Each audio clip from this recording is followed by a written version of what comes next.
အားလုံးပဲမင်္ဂလာပါရှင်ဒီနေ့ညမှာချန်ပီယံလိဒုတိယညလေးမှာဖြိုးရဲ့တပွဲကောင်း free ticket နဲ့တူထိုးသားတွေကိုအကျိုးပြုဖို့ပြန်လည်ရောက်ရှိလို့လာပါပြီ။မနေ့ညဆိုလို့ရှိရင်လည်းဖြိုးပြီးခဲ့တဲ့ပွဲလေးကတရားရင်တော့အပြစ်ပလက်ခဲ့တဲ့အတွက်ဖြိုးကိုအားပေးနေတဲ့သူတွေအကုန်လုံးလည်းရကြမယ်လို့ထင်ပါတယ်။ဒီနေ့မှာဆိုလို့ရှိရင်ဖြိုးက line နဲ့တောင်းမှုပွဲလေးကိုဘယ်လိုရွေးချက်သုံးသပ်ပေးပါမလဲဆိုတာကိုကြည့်ရှုပေးကြပါအောင်ရှင်။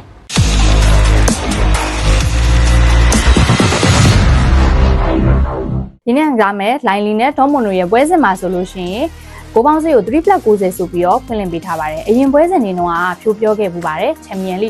ရှုံးထွက်ပွဲစဉ်တွေဆိုတာဘယ်အသင်းကမှခံစစ်ပိတ်ပြီးတော့ဆော့လစ်ရှိရဲ့အဆင့်တွေမဟုတ်ပါဘူးပိုဆိုတာရှုံးထွက်အဆင့်ပထမအကြော့မှာအသင်းနှစ်သင်းကအနိုင်မပြတ်သားခဲ့ကြလို့ဒုတိယအကြော့ပြန်လဲတွေးဆုံမှုမှာဆိုလို့ရှိရင်လေနှစ်သင်းစလုံးကပထမအကြော့အထက်တောင်မှာဖွင့်ပြီးတော့ဆော့လစ်ရှိအောင်မလို့ကိုပေါင်းစေးဖွင့်လှစ်မှုကလည်းပထမအကြော့ကဖွင့်ပေးခဲ့တဲ့ကိုပေါင်းစေးထက်ပိုပြီးတော့မြင့်လာတာကိုတွေ့ရပါတယ်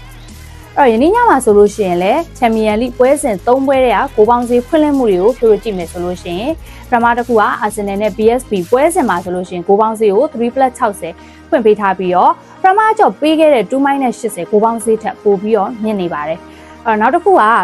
Aston Villa နဲ့ Blue Jack ပွဲစဉ်မှာဆိုလို့ရှိရင်လည်းကိုပေါင်းစေးကို3+50ဆိုပြီးတော့ဖွင့်ပေးထားပြီးတော့ပထမအကြော့တွေ့ဆုံမှုမှာဖွင့်ပေးခဲ့တဲ့2-80ကိုပေါင်းစေးကလည်းပိုပြီးတော့မြင့်နေပါတယ်နောက်ဆုံးတစ်ခုပြောရမယ်ဆိုလို့ရှိရင် Edigo နဲ့ Real ပွဲစဉ်မှာဆိုလို့ရှိရင်လည်းကိုပေါင်းစေးကို3+40ဆိုပြီးတော့ဖွင့်လှစ်ထားပြီးတော့ပထမအကြော့တွေ့ဆုံမှုမှာဖွင့်လှစ်ပေးထားတဲ့3+50ကိုပေါင်းစေးထက်ပိုပြီးတော့မြင့်နေပါသေးတယ်ဆိုတော့ဒီလိုမျိုးချန်ပီယံလိရှုံးထွက်အဆင့်ဒုတိယအကြော့ပွဲစဉ်တွေမှာဆိုလို့ရှိရင်အသင်းတိုင်းကနောက်တစ်ဆင့်တက်ရေးအတွက်အားကုန်ကစားလာကြမှာဖြစ်လို့ပထမအကြော့ဖွင့်ပေးခဲ့တဲ့ကိုပေါင်းစေးထက်အခုလိုဒုတိယအကြော့မှာကိုပေါင်းစေးကပုံပြီးတော့မြင့်လာတာကိုတွေ့ရတဲ့အတွက်ကြောင့်မလို့တခြားပွဲစဉ်3ပွဲမှာတွေ့ရပေမဲ့ line နဲ့ dot mono ပွဲစဉ်မှာဆိုလို့ရှိရင်ကိုပေါင်းစေးက3+90သာဖွင့်ပေးထားပြီးတော့ပထမအကြော့ကဖွင့်ပေးခဲ့တဲ့3+80ကိုပေါင်းစေးထက်တောင်ပို့ပြီးတော့နှိမ့်နေတာကိုတွေ့ရတဲ့အတွက်ကြောင့်မလို့ကိုအောင်နဲ့သာဖြိုးရတော့စဉ်းစားကြည့်စေချင်ပါတယ်အဲ့ဒီနေ့ညဖြိုးရွေးချယ်မှုလေးကတော့ line ကိုပဲဖြစ်ပါတယ်ရှင်အားလုံးပဲကံကောင်းကြပါစေလို့ဆုမွန်ကောင်းတောင်းပေးလိုက်ပါတယ်ရှင်